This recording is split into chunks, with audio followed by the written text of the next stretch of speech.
Dhanik Bharat Educational Institutions, Inter, IIT, JEE, NEET, admission opened. యూకేలో ఉన్నారు, మీరు వాళ్ళని ఏమీ పీకలేరంటూ నందూస్ ఫ్యామిలీ తరఫున ఎవరైతే న్యాయవాది ఉన్నారో ఆవిడ ఒక వీడియోని రిలీజ్ చేశారు. నందు ఎవరైతే రమానందన ఉందో, రమానందన ఆమె భర్త మధుకర్ జాగర్లమూడి ఎన్ని మోసాలు చేసినా వాళ్ళు యూకేలోనే చేశారు కాబట్టి యూకేలోనే చూసుకోవాలి, ఇండియాలో వాళ్ళని ఏమీ చేయలేరు, ఇండియాలో ఏ చట్టాలు న్యాయపరంగా వాళ్ళపైన ఎటువంటి చర్యలు తీసుకోలేరంటూ వాళ్ళ లాయర్ చెప్పిన మాటలు ఇప్పుడు సంచలనంగా మారాయి. నిజంగా వాళ్ళు యూకేలో ఉండి, లండన్లో ఉండి, ఇండియాలో ఉండే పోరగాళ్ళని, నిరుద్యోగులని, విద్యార్థులని మోసం చేసి సిఓఎస్ల పేరుతో కోట్లకు కోట్లు దండుకుంటే వాళ్ళపైన లీగల్ చర్యలు తీసుకునే చట్టాలు మన భారతదేశంలో లేవా? ఎటువంటి చట్టాలు అట్రాక్ట్ కావా? యూకే పౌరులపైన, తెలుగువారైనప్పటికీ వాళ్ళపైన చర్యలు తీసుకునే ఛాన్సెస్ ఉన్నాయా లేదా? ఈ అంశాలన్నింటినీ మనతో చర్చించడానికి సీనియర్ అడ్వకేట్ సాయి కృష్ణ ఆజాద్ ఉన్నారు. ఎన్ఆర్ఐ లాయర్ ఆయన ఇంటర్నేషనల్ కేసులు కూడా చూస్తారు. ఇటువంటి చీటింగ్ కేసులలో ఎలాంటి చర్యలు తీసుకోవాలి, వాళ్ళని ఎలా ఈ కేసుల్లోకి తీసుకొచ్చి వాళ్ళకి ఎలాంటి శిక్షలు ఎలా వేయించాలి వాళ్ళకి అనే విషయంలో ఎక్స్పర్ట్ ఆజాద్తో మాట్లాడదాం. ఆజాద్ నమస్కారం. నమస్తే సార్. ఆజాద్ గారు, చాలా స్పష్టంగా చెప్పిన ఇంట్రోలో మీకు విషయం తెలుసుంటుంది. నిన్న నందూస్ ఫ్యామిలీకి సంబంధించిన ఒక అడ్వకేట్, మహిళా అడ్వకేట్ ఆవిడ చాలా స్పష్టంగా వాళ్ళు యూకేలో ఉన్నారు, వాళ్ళని మీరేమీ చేయలేరు అని చాలా స్పష్టంగా ఒక మెసేజ్ ఇచ్చారు. ఒక 5 లక్షల మంది వ్యూవర్షిప్ వచ్చి ఉంటుంది. నందూస్ వర్డ్లోనే ఆ వీడియోని అప్లోడ్ చేశారు. దీన్ని ఎలా తీసుకోవాలి? నిజంగా నందు గారి భర్త మధుకర్ జాగర్లమూడి చేసిన మోసాలు, ఆ చీటింగ్స్, కోట్ల రూపాయల వసూళ్ళు, సిఓఎస్ల పేరుతో, వీసాల పేరుతో, అతని పైన ఏ చర్యలు తీసుకోలేమా మనం? ఒకటండి, ఎలా ఉంటుందంటే ఇప్పుడు విదేశాల్లో ఉన్న వాళ్ళు ఈ మధ్యకాలంలో మనం చూస్తూ ఉన్నాం. మీకు ఒక ఎగ్జాంపుల్, దీనికంటే ఒక ముందు ఒక ఎగ్జాంపుల్ చెప్తాను. సోమాలియా నుంచి కొంతమంది మన బ్యాంకుకి సంబంధించిన ఏవైతే మీకు తెలుసు కదా, బ్యాంకుకి ఇది నొక్కంగానే మన డబ్బులు వెళ్ళిపోతాయి. అక్కడి నుంచి ఎవరు నేరస్తులను ఇప్పటివరకు తీసుకురాలేదా? డబ్బులు రికవరీ చేయలేదా?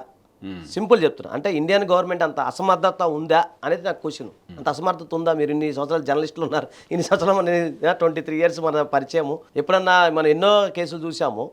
ఒక వేరే దేశంలో ఒక వ్యక్తి వేరే దేశం నుండి కూడా, మన దేశస్తుడు కాదు ఆయన, అసలు ఆయన ముఖం కూడా తెలియదు. ఏంటి ఇప్పుడు ఇలాంటి ఇలా ఫేస్బుక్ చూసాము, వీళ్ళు ఫస్ట్ కానించి మీరు అన్నట్టు మన ఇంట్లో ఫ్యామిలీ మెంబర్ లాంటి వీడియోలు చేయటం వల్ల మనం అట్రాక్ట్ అయ్యాం, అది వేరే విషయం. ఒక మీ బ్యాంకు ట్రాన్సాక్షన్ విషయంలో కానీ, లేదా ఒక డ్రగ్స్ విషయంలో కానీ, లేదు ఇంకేదన్నా మన భారతదేశం నుంచి వెలుపల జరిగిన మన అంటే యాక్చువల్గా ఏంటంటే ఇక్కడే నేరాలు జరుగుతాయి, నేరం ఇక్కడ జరుగుతుంది, డబ్బులు వెళ్ళిపోతుంది. అక్యూజ్డ్ ఎవరో కూడా మనకు తెలియదు. ఇప్పుడు సోమాలియా నుంచి ఇలా XYZ పేర్లు చెప్పకూడదు, పోనీ ఏ దేశమైనా సరే, సోమాలియా ఇంకా XYZ నుంచి అక్కడ నుండి ఇక్కడ మనకు మోసాలు జరుగుతాయి. మనకి అది లింక్ పంపిస్తారు, మన లింక్ కానీ కోట్ల రూపాయలు వెళ్ళిపోయినాయి అనుకోండి, అప్పుడు అక్కడి నుంచి తీసుకురాలేదా? ఆ డబ్బులు మనం వసూలు చేయలేదా? మన ప్రభుత్వం చేసిందా లేదా? చాలా ఉన్నాయా లేదా? చాలా ఎగ్జాంపుల్ మీరు చదివి ఉండొచ్చు ఎన్ని న్యూస్లు. అలాంటప్పుడు ఇది మనకి తెలిసిన తెలుగు వాళ్ళు ప్లస్ ఓసీఐ కార్డు హోల్డర్స్, వాళ్ళ చుట్టాలందరూ ఇక్కడే ఉన్నారు, మన అనుకున్న ఫీలింగ్ ఉన్న వాళ్ళని వీళ్ళు తీసుకురావడం పెద్ద సమస్య. Note this point. ఓకే, పెద్ద సమస్య సార్ కాదు కదా. కానీ లీగల్గా వాళ్ళు చెప్తున్నారు యూకే పౌరసత్వం ఉంది వాళ్ళకి, వాళ్ళ కంపెనీలన్నీ యూకేలోనే. ఏమండి, బై బర్త్ వాళ్ళు ఇండియన్సే కదా. Simple logic. వాళ్ళు బై బర్త్ యూకే పౌరసత్వం ఉందో లేదో నాకు తెలియదు. బై బర్త్ అయితే ఇక్కడ నుంచి వెళ్ళి జాబ్కి వెళ్ళి కొంత దానికి తర్వాత పౌరసత్వం వస్తుంది, సిటిజన్షిప్ అలాగే అది వస్తుంది కదా. కానీ ఓసీఐ కార్డు అయితే ఇండియాది ఉంటుంది కదా వాళ్ళకి, ఖచ్చితంగా ఓసీఐ కార్డు ఉంటుంది, లేకుండా అయితే జరగదు. ఎందుకంటే ఇక్కడ పుట్టి ఇక్కడ వెళ్ళి అక్కడ వెళ్ళినప్పుడు ఓసీఐ కార్డు కంపల్సరీ ఉంటుంది, ఓవర్షిప్ సిటిజన్షిప్ అనేది కంపల్సరీ ఉంటుంది. ఆ సందర్భంలో వాళ్ళు ఎప్పుడైనా రాకుండా ఉంటారు, వాళ్ళ ఆస్తులు ఇక్కడ ఉండవా? ఉంటాయి కదా. ఇప్పుడు ప్లేస్ ఆఫ్ అఫెన్స్ ఎక్కడ జరిగింది? సరే, మన ఇండియాలో విజయవాడ లేకపోతే ఇంకా XYZ ఏరియాలో జరిగింది. రీసెంట్గా మీరు చేసిన చూస్తే పాకిస్తాన్లో కూడా XYZ పర్సన్ ఎవరో చేసినట్టుగా, పాకిస్తాన్ అతను అక్కడ సెటిల్ అయినాడు. అదే పాకిస్తాన్ అతను అక్కడ సెటిల్ అయినాడు, వాళ్ళ బంధువుల వర్గాన్ని కూడా మోసం చేసినట్టుగా మనకు ఎవిడెన్స్ వచ్చింది కదా. మరి అంటే ఇప్పుడు అర్థం ఏంటిది? ఇంటర్నేషనల్ క్రిమినల్ కింద లెక్క వస్తారు కదా.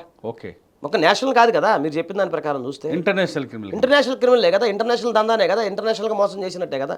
ఒక దేశం కంటే ఎక్కువ దేశ ప్రజలు మోసం చేయడం అవుతుంది కదా లేదా? Note this point. మీరు ఇవన్నీ లాజిక్ ఎట్లా మిస్ అవుతున్నారు బ్రదర్?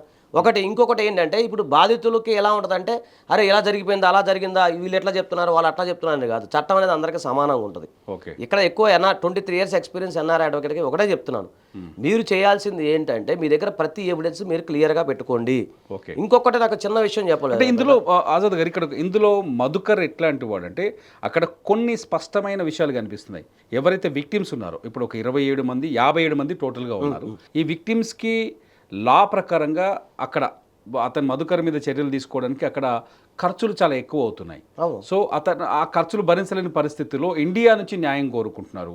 ఎందుకంటే వాళ్ళు డబ్బులు వేసింది మధుకర్ సంబంధించిన ఇండియా అకౌంట్స్ లో ఎక్కడ ఎక్కడ వేసారు చెప్పండి? ఇండియన్ అకౌంట్స్ లో వేశారు, కొన్ని యూకే అకౌంట్స్ లో కూడా వేశారు. సార్ అది వదిలిపెడదాము. ఇప్పుడు ఇంకొక నాకు చిన్న డౌట్ ఉంది సార్.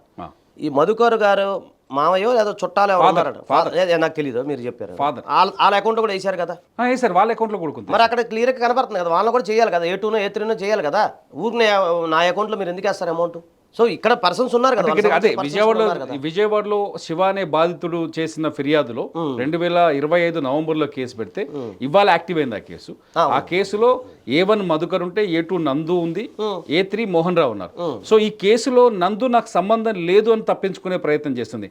ఇక్కడ ఎవరైతే యూట్యూబర్ నందును కూడా అరెస్ట్ చేసే ఛాన్సెస్ ఉన్నాయి ఇందులో. అంటే ఇక్కడ మనం ఆలోచించాల్సింది రెండు రకాలండి. ఒకటి, ఇక్కడ సరైన సాక్ష్యాలు మీరు నవంబర్లో అంటున్నారు, ఇప్పుడు చీటింగ్ కేసు పెట్టారు. చీటింగ్ కేసుతో పాటుగా క్రిమినల్ బ్రీచ్ ఆఫ్ ట్రస్ట్ కూడా పెట్టచ్చు. సరైన ఎవిడెన్స్ మనం బాధితులు మనకు సరైన ఎవిడెన్స్ ఇస్తే అవసరం ప్రైవేట్ కంప్లైంట్ కూడా మనం ఫైల్ చేయొచ్చు. ఆ సంబంధించిన ఇంకోటి వాళ్ళ ఒక్క అకౌంట్ కాకుండా వేరే వారి భరోసా కావాలి, విక్టిమ్స్ భరోసా కావాలి. ఏ యాంగిల్లో పోతే కరెక్ట్గా వాళ్ళ న్యాయం దొక్కుతుంది. ఇక్కడ ఏ యాంగిల్ అంటే ఒకటే ఆలోచించాల్సింది మనం. కేవలం నందు ఆ మధుకరు అనే వాళ్ళు కాకుండా వీళ్ళు ఇంకా ఇక్కడ ఇండియన్స్ సంబంధించిన వ్యక్తులు ఎవరెవరి పైన వేసి ఎవరెవరి అకౌంట్లో వేసారు డబ్బులు అనేది ఫస్ట్ తెలియాల్సి ఉంది. పలానా మీరు చెప్పినట్టు మోహన్ రావు లేకపోతే ఇంకా XYZ ఇంకెవరో ఉన్నారు వేసారు అనుకోండి. ఎందుకు వేసినట్టు డబ్బులు, దేనికోసం వేసినట్టు? ఉద్యోగం కోసం వేసారు. క్రిస్టల్ క్లియర్గా ఇన్వెస్టిగేషన్ తేలిపోతుంది కదా. ఇక్కడ నుంచి అక్కడ ట్రాన్స్ఫర్ అయినాయి. ఇప్పుడు ఆజాద్ అకౌంట్లో మీరు 20 లక్షలు వేశారు. ఆజాద్ అకౌంట్ నుంచి నేను మన తిరుమల రెడ్డికి పంపించాను. తిరుమల రెడ్డి యూకేలో ఉంటాడు అంటే అర్థం క్లియర్ కనబడతా ఉంది కదా. ఇక్కడ ఉద్దేశం ఏంటి? జాబ్ కావాలి, జాబో వీసా ఇంకేదో మీరు అనేది నమ్మారు. నమ్మినప్పుడు మోసం చేశారు. సరే ఇది పక్కన పెడదాము. ఇప్పుడు మీరు చెప్పిన పాకిస్తాన్లో సంబంధించిన ఫైజల్ అనే వ్యక్తిని ఎట్లా మోసం చేయగలిగారు? ఆ ఎవిడెన్స్ అంతా మీరు గ్యాదర్ చేశారు కదా. ఇలా చూసుకుంటే అదే సరే, పాకిస్తాన్ ఇన్ ద సెన్స్ ఆయన సెటిల్ అనుకోండి, ఒకవేళ వాళ్ళ చుట్టాలు కూడా మోసం చేశారని మనకి ఎవిడెన్స్ ఉంది. ఇప్పుడు మీరు ఎలా డిస్ప్లే చేస్తారు? మీరు ఎలా డిస్ప్లే చేస్తారు కదా. అది అంటే ఇక్కడ ఒక దేశానికి సంబంధించిన విషయం కాదు కదా అది. పాకిస్తాన్ మనకు పడకపోవచ్చు, అది వేరే ఇష్యూ. క్రైమ్ ఈజ్ క్రైమే కదా, అది సెకండ్ థింగ్. క్రైమ్ ఈజ్ క్రైమే కదా. సో ఇక్కడ దేశాలనే మోసం చేశారు అంటే ఇంటర్నేషనల్ క్రిమినల్ కారు అని మీరు ఎట్లా చెప్పగలుగుతారు? ఒక పాయింట్. రెండోది, ఇప్పుడు బాధితులందరి దగ్గర సరైన సాక్ష్యాధారాలు ఉన్నట్లయితే పోలీసు వారు వాళ్ళ ఇన్వెస్టిగేషన్ వాళ్ళు చేసుకుంటారు. అలాగే ఎక్స్టర్నల్ మినిస్టరీ అఫైర్స్ ఎవరైతే ఉన్నారో వాళ్ళు మనం అప్రోచ్ అవ్వచ్చు, ఢిల్లీలో అప్రోచ్ అవ్వచ్చు, యూకే ఎంబసీ వారికి కంప్లైంట్ చేయొచ్చు మనం. అవసరం ఇంటర్నేషనల్ ఆర్గనైజేషన్ కూడా కంప్లైంట్ చేయొచ్చు. ఎందుకు లేదు? We have evidence, we have right. చేయకూడదని ఏముంది? ఇప్పుడు ఎక్కడ విదేశాలకి మనకి చెప్తాను, ఒక్క సెకండ్లో మీకు చెప్పేస్తాను. విదేశీ న్యాయవాదులకి మన న్యాయవాదులకి అంటే మన న్యాయవాదులు దేశం కోసం స్వతంత్రోద్యమంలో పాల్గొన్న న్యాయవాదులు, ఒక దేశభక్తి ఉన్న వ్యక్తులు. విదేశాలు అలా ఉండరు. ఒక న్యాయ సలహా కావాలంటే మీరు నాతో ఇంటర్వ్యూ చేయాలంటే నేను మీరు నాకు డబ్బులు పెడితే నేను ఇంటర్వ్యూ చేస్తా. ఓకేనా సార్? ఒక మాట్లాడటానికి తీసుకుంటారు, ముట్టుకుంటా పైసలు, తుమ్మిన తగ్గిన కూడా పైసలు అక్కడ. సో ఇక్కడ అలా ఉండదు. కాబట్టి నేను మీకు డబ్బులు వసూలు చేసిన వాళ్ళు ఎలాగో కష్టాల్లో ఉన్నారు, మళ్ళీ కష్టంలో మళ్ళీ లాయర్ ఫీజులు కట్టాలంటే ఇంకో కష్టము. చివరికి ఇది ఎప్పుడు తేలుతాయో తెలియదు. మనం మన ఊరు భాషలో మాట్లాడుకుందాం అంటే కంప మీద కొట్టేసుకుని వెలుగు లాక్కోవాలనే కాన్సెప్ట్ వస్తుంది. వీటితో మెంటల్ టెన్షను, మానసిక వేదన. ఈ టైంలో ఏ లాయర్ నమ్మాలి? అంతే కదా, నమ్మాలా లేదా? నమ్మితే ఏమవుతుంది? ఇన్ని రకాల డౌట్లు అనేవి ద క్రౌడ్ ఆఫ్ సైకాలజీ నాకు తెలిసిపోతుంది. నేను చెప్తున్నాను. ఇప్పుడు మీరు నేను చిరకాల మిత్రుల్లో అది మన సంగతి పక్కన పెట్టండి. కానీ ఒక క్లయింట్ XYZ నమ్మాలంటే ఏంది మళ్ళీ ఆధారం ఎవరు నమ్మాలి, ఇంకోళ్ళు నమ్మాలి, ఇంకోళ్ళు. ఇక్కడ అదిగా సమస్య. ముందు బాధితులు అనేవాళ్ళు కేవలం కంప్లైంట్ ఇవ్వడంతో పాటుగా విదేశీ మంత్రిత్వ శాఖ వారికి కంప్లైంట్ చేయొచ్చు. అవసరం దగ్గరలో ఉన్న MP గారి ద్వారా, వాళ్ళ నియోజకవర్గంలో ఉన్న MP గారి ద్వారా పార్లమెంట్లో కూడా కంప్లైంట్ చేయడానికి ప్రయత్నం చేయొచ్చు. ఇన్ని మార్గాలు ఉన్నాయి. ఇప్పుడు UK ఎంబసీ ఉంటే, ఒకవేళ ఢిల్లీలో మనవలు ఎవరు ఉంటే అలా కూడా కంప్లైంట్ చేయొచ్చు. ఇంకా మీకు ఓపెన్గా చెప్పాలంటే యునైటెడ్ నేషన్ ఆర్గనైజేషన్ వెబ్సైట్ ఉంటుంది, దాంట్లో కూడా మీరు కంప్లైంట్ చేయొచ్చు. అలాగే ఇంటర్నేషనల్ హ్యూమన్ రైట్స్ ఆర్గనైజేషన్ ఉంటుంది, OHRC అని, దాంట్లో మీరు కంప్లైంట్ చేయొచ్చు. ఇన్ని రకాలుగా మీరు వెళ్తేనే ఇంటర్నేషనల్ స్థాయిలో ఇది విషయం బయటికి వెళ్తుంది. మీకు అర్థమైంది కదా సార్? ఇంకొకటి, ఇక్కడ బాధితులు ఎవరైతే ఉన్నారో ఈ బాధితులకు సంబంధించిన చుట్టాలు కనుక యూకేలో ఉంటే వాళ్ళు కూడా దాని ఇంటర్నేషనల్ అక్కడి నుంచి ఇండియన్ ఎంబసీకి మీరు కంప్లైంట్ రాయొచ్చు. అక్కడ నుంచి ఇండియన్ ఎంబసీ ఇలా జరిగింది, ఇలా OC card, I think they are OCR card వాళ్ళు 18 ఏళ్ల క్రితం పోయారు వాళ్ళు, క్రిస్టల్ క్లియర్ గా. సో ఓసీఐ కార్డు ఉంటుంది కదా, వాళ్ళకి సంబంధించిన ఆస్తులు ఇక్కడ ఉండొచ్చు. ఉంటాయి, నేను చెప్తున్నా కదా, ఉంటాయి. మరి ఇంకా ఉన్నాయి, ఆస్తులు ఉంటాయి, అవన్నీ ఉంటాయి. కాబట్టి మనం ఆ విధంగా ముందుకెళ్ళొచ్చు. ఇన్ని రకాల అవకాశాలు మీకు ఉన్నాయి. ఒకవేళ అవసరమైతే మన ఇండియన్ గవర్నమెంట్ వారిని ఒక రిక్వెస్ట్ చేసుకోవచ్చు, అక్కడ ఉన్న వాళ్ళు ఇక్కడ నుంచి ఒక లాయర్ని హైర్ చేసుకోమని చెప్పి ప్రభుత్వం తరపున. ఈ ఖర్చు లేక భరించలేనప్పుడు అక్కడ వాళ్ళు ఎక్కడైనా సరే ఫ్రీ లీగల్ ఎయిడ్ అనేది ఉంటుంది ఖచ్చితంగా ఏదో సందర్భంలో విక్టిమ్కి. ఓకే. అది మీరు అక్కడ అంటే ఇక్కడ ఒక రోజులో అయ్యే పని కాదు ఇది. కొంచెం జాగ్రత్త ఇన్వెస్టిగేషన్ చేసుకుంటా. మీకు తెలుసు కదా ఆజాద్ ఒక కేసు తీసుకున్నాడంటే ఒక రోజులో కాదు కదా, మీకు ఎప్పుడైనా సక్సెస్ అవుతూనే ఉన్నాం మీరు చూస్తున్నారు.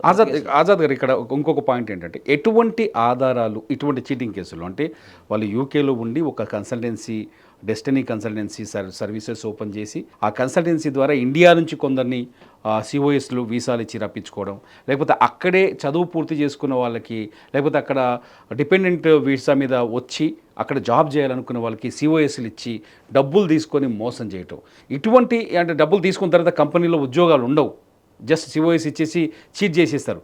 వీళ్ళందరూ ఎటువంటి ఆధారాల్ని సేవ్ చేసుకుంటే ఈ కేసులో మీరు అన్నట్టుగా ఇన్ని రకాలుగా మనం మూవ్ అయ్యడానికి అవకాశం? సార్ ఇందులో క్లియర్గా ఉంటుంది సార్. ఒక వ్యక్తిని అప్రోచ్ చేయనప్పుడు కంపెనీ డీటెయిల్స్ మీకు పెడతాం. ఊరినే మీరు నాకు 20 లక్షలు ఇవ్వరుగా. అవును. ఒకటి తర్వాత మన మధ్య ట్రాన్సాక్షన్ కనబడతా ఉంటుంది, అవును, వేసిన ట్రాన్సాక్షన్ కనబడతా ఉంటుంది. క్యాష్ అయితే జరగదు కదా. అవును. వాళ్ళ XYZ అకౌంట్లు అయితే అక్కడి నుంచి ఇక్కడికి వెళ్ళటం, లేకపోతే వీళ్ళ అకౌంట్లో డైరెక్ట్గా వేయటం తెలిసిపోద్ది కదా. ఆన్లైన్ అంతా క్లియర్ ఉంది. తర్వాత వాళ్ళు ఏంటంటే ఇప్పుడు జనరల్గా మీరు చెప్పిన వీడియో చూశాను, మధ్యవర్తులుగా మాత్రమే వీరు ఉన్నారు, మీడియేటర్లుగానే ఉన్నారు అని చెప్పడం జరుగుతుంది. మీడియేటర్లుగా ఉన్న వాళ్ళు $20,000 అంటే 20,000 పౌండ్స్ అట్లా తీసుకుంటారా సార్? నాకు కూడా తెలియదు. ఉద్యోగుల దగ్గర అటువంటి సిచ్యువేషన్ లేదు యూకేలో. అది ఇక్కడైనా కూడా 20,000 పౌండ్స్. ఇప్పుడు మనం ఏదో Naukri.com వాటిల్లో ఒక ఎంప్లాయీగా నేను జాయిన్ అవుతా, నాకు కావాలని నేను రెజ్యూమ్ పెడతాను, దగ్గర డబ్బులు తీసుకుంటారా? లేదు కదా. ఎవరైతే కంపెనీ వాళ్ళ దగ్గర డబ్బులు తీసుకుంటారు అంతే కదా. అటు ఎంప్లాయీ దగ్గర మీరు ఎట్లా డబ్బులు తీసుకుంటారు? పోనీ అట్లా చట్టం ఏమైనా ఉందా అక్కడ?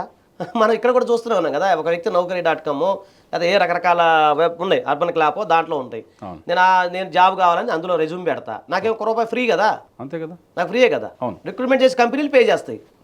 రూలే కదా సార్. ఇప్పుడు ఇక్కడ నుంచి ఎంతో మంది ఏజెంట్లు ఇక్కడ నుంచి గల్ఫ్. లాయర్ చాలా స్పష్టంగా మీరు ఆ వీడియో చూసుంటారు కదా, వీళ్ళకి ఉద్యోగం ఇప్పించినందుకు బ్రోకరేజ్ ఫీజు తీసుకున్నారు. అవునండి, బ్రోకరేజ్ ఫీజు తీసుకుంటే ఇన్ని 90 మీరు అంటే 90 కోట్లు 100 కోట్లు ఎట్లా అవుతాయి సార్?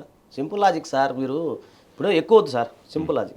ఇది పక్కన పెడదాం, కామన్ మ్యాన్గా మాట్లాడుకుందాం. నేను అడ్వకేట్ కాదు, మీరు సీనియర్ జర్నలిస్ట్ కాదు, కామన్ మ్యాన్ అనుకుందాం. ఒక ఏజెంట్ నేను గల్ఫ్ కంట్రీకి తీసుకెళ్తా ఆజాద్, అక్కడ ఏదో మీరు చిన్న చిన్న వర్క్లు ఉంటాయి, మీరు రండి అన్నారు, లేదా ఎక్కడికో వేరే దేశానికి రండి అంటారు. అన్నప్పుడు నేను ఎంతో కొంత ఇస్తాను కానీ 20 లక్షలు 30 లక్షలు ఇవ్వను కదా. కంపెనీ వాళ్ళు నీకు పే చేస్తారు తెచ్చినందుకు, మ్యాన్ పవర్ తెచ్చినందుకు. మ్యాన్ పవర్ సపోర్ట్ సప్లై చేసిన ఏం చేసేది మ్యాన్ పవరే కదా. ఇప్పుడు వాళ్ళు చెప్పిన భాషలో man power simple man power అంతే. ఇప్పుడు మ్యాన్ పవర్ వేరే ఇంకో లేనే లేదు, మ్యాన్ పవర్ సప్లై. రైట్. ఇప్పుడు మరి కరెక్ట్గా మాట్లాడుతున్నారు. మ్యాన్ పవర్ని 50 మందిని 60 మంది మ్యాన్ పవర్ని నేను తీసుకురావస్తున్నా. మ్యాన్ పవర్ తీసుకున్నప్పుడు కంపెనీ పే చేస్తుంది. ఇగో నాకు ఈ స్కిల్స్ ఉన్న లేబర్ కావాలి, లేకపోతే ఈ స్కిల్స్ ఉన్న వ్యక్తులు కావాలి, లేకపోతే ఈ స్కిల్స్ ఉన్న పర్సన్స్ కావాలి. ఇప్పుడు వాళ్ళు చెప్పే కంపెనీలు నోటిఫికేషన్లు ఇవన్నీ ఉంటాయి కదా. వాళ్ళు చెప్పేది తిరుమలజీ. ఇంకోటి వాళ్ళు చెప్పేది ఏంటి, మేము పెట్టిన కంపెనీలో పెద్ద ఐటీ కంపెనీలు కావు. అవును. ఏదో సెక్యూరిటీ గార్డు లేకపోతే ఇంకేదో చెప్పిన పని వాళ్ళు ఏదో చెప్తున్నారు. దాంట్లో పెద్ద స్కిల్స్ ఏముంటుంది? దానికి నువ్వు ప్రజల దగ్గర తీసుకునేది ఏమిటి? 20 లక్షల రూపాయలు తీసుకునేది ఎట్లా ఉంటుంది? ఇండియన్ కరెన్సీ 20 లక్షలు ఎలా తీసుకునేది ఉంటుంది? మీరు చేసేది బ్రోకరేజీ. సరే మన భాషలో చెప్పలేదా, మిడిల్ మ్యాన్ ఏమంటారు? సరేలే, మనం అంటే కోపాలు వస్తాయి జనాభా కానీ మిడిల్ మ్యాన్గా తీసుకున్నావు. మధ్యవర్తి, తెలుగులో చెప్పండి.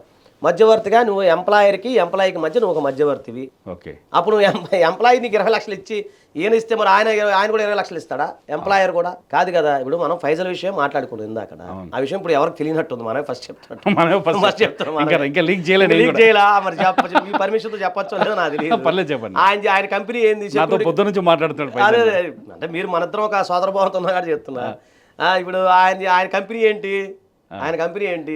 Security guard company. నలుగురు కలిపి సెక్యూరిటీ గార్డ్ పెట్టుకోవచ్చు. ఇక్కడలా కాదు. ఇక్కడ ఏంటంటే మనకేంటంటే ప్రొపరేటర్షిప్, పార్ట్నర్షిప్, ప్రైవేట్ లిమిటెడ్ ఉంటాయి. ఇంకా మన ఇండియా అంత ఆ స్థాయికి ఎదగలేదు కాబట్టి మనం ఏదో నలుగురు కావాలంటే ఇప్పుడు డ్రైవర్ కావాలి, నేను ఒకటి ఫోన్ చేస్తాను మీ ముందే. వాడికి ఎలాంటి కంపెనీ షిప్ ఉండదు, ఎలాంటి ఉండదు. అన్నా డ్రైవర్ కావాలా పంపిరా అంటే పంపించేస్తాడు. ఆడికి ఏమి ప్రైవేట్ లిమిటెడ్ ఉండదు, మీరు అన్నట్టు సిఓఎస్ గాడిద గుడ్డ ఏమి ఉండవు. నలుగురు పెట్టుకుంటాడు డ్రైవర్ని, అతను మేనేజ్ చేస్తాడు ఫోన్లో. అలా ఎంతమంది లేరు మీకు నాకు తెలిసి. అంతే.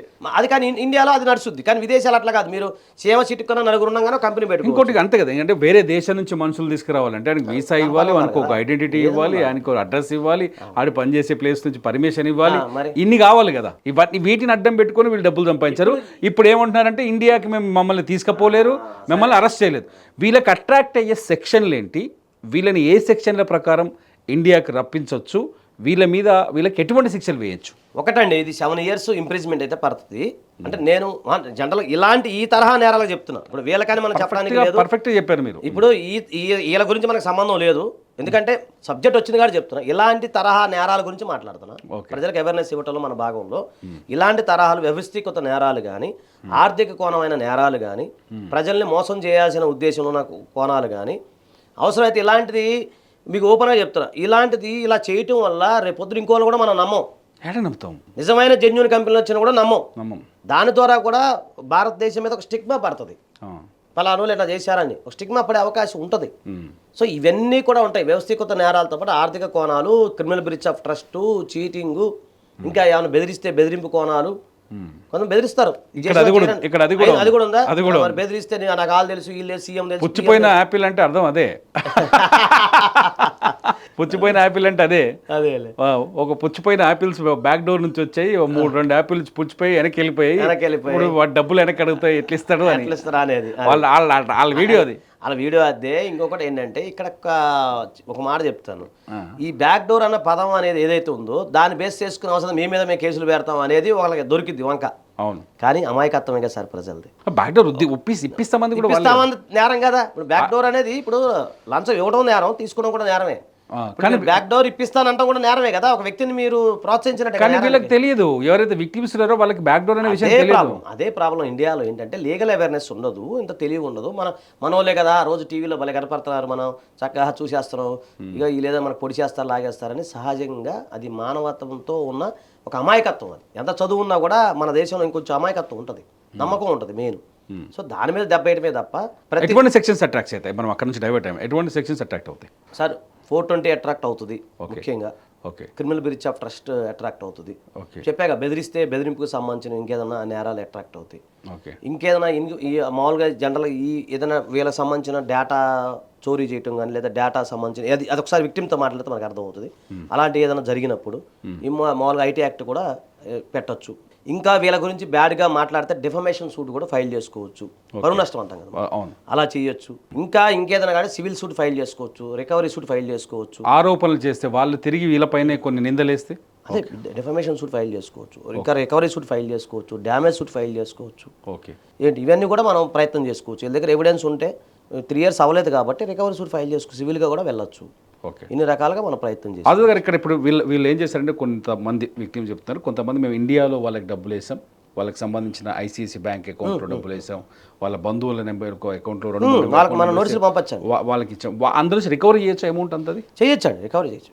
అదే ఇప్పుడు వాళ్ళు కూడా చీటింగ్ పాల్పడ్డారు, ప్రస్ఫుటంగా ఎవిడెన్స్ కనుక ఉన్నట్లయితే సంబంధిత ఇప్పుడు వీళ్ళిద్దరు పక్కన పెట్టినా కూడా సంబంధిత XYZ పేర్లు ఉన్న ఇండియన్స్ సంబంధించిన వాళ్ళు వాళ్ళ దాంట్లో మనం అడుగుతాము, ఎందుకు తీసుకున్నావు, ఎందుకు వేసావు, ఏం జరిగింది. సో దాని ఇన్వెస్టిగేషన్ ఈస్ గోయింగ్ అని కదా, చేసుకోవచ్చు. ఇప్పుడు విక్టిమ్స్ దగ్గర ఏమేమి ఉండాలి? మొత్తంగా మీలాంటి లాయర్ కన్సల్ట్ అవ్వాలంటే ఏమి ఉండాలి? ప్రతిదీ ఎవిడెన్స్ ఉండాలండి. ఫస్ట్ వాళ్ళతో స్టార్ట్ అయిన కన్వర్సేషన్ దగ్గర నుంచి ఎండింగ్ వరకు అది ఉంటే సరిపోతుంది.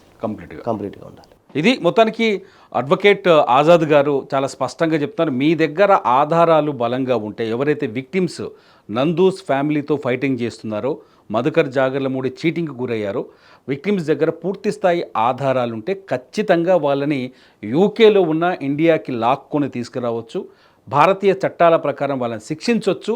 ఇక్కడ వాళ్ళకి ఎవరైతే డబ్బులు వేశారో అకౌంట్లలో, ఆ అకౌంట్ల నుంచి డబ్బులు కూడా రికవర్ చేయొచ్చు అని ఆజాద్ గారు చెప్తున్నారు. మీ ఈ వీడియోని ఫాలో అవ్వండి, ఆజాద్ గారు చెప్పిన ఈ వీడియోని మళ్ళీ చూడండి ఒకసారి. అవసరమైతే మీరు ఆజాద్ గారిని కూడా కాంటాక్ట్ అవ్వచ్చు. చూస్తూనే ఉండండి, ఇట్స్ యూటీవీ. నా పేరు తిరుమల్.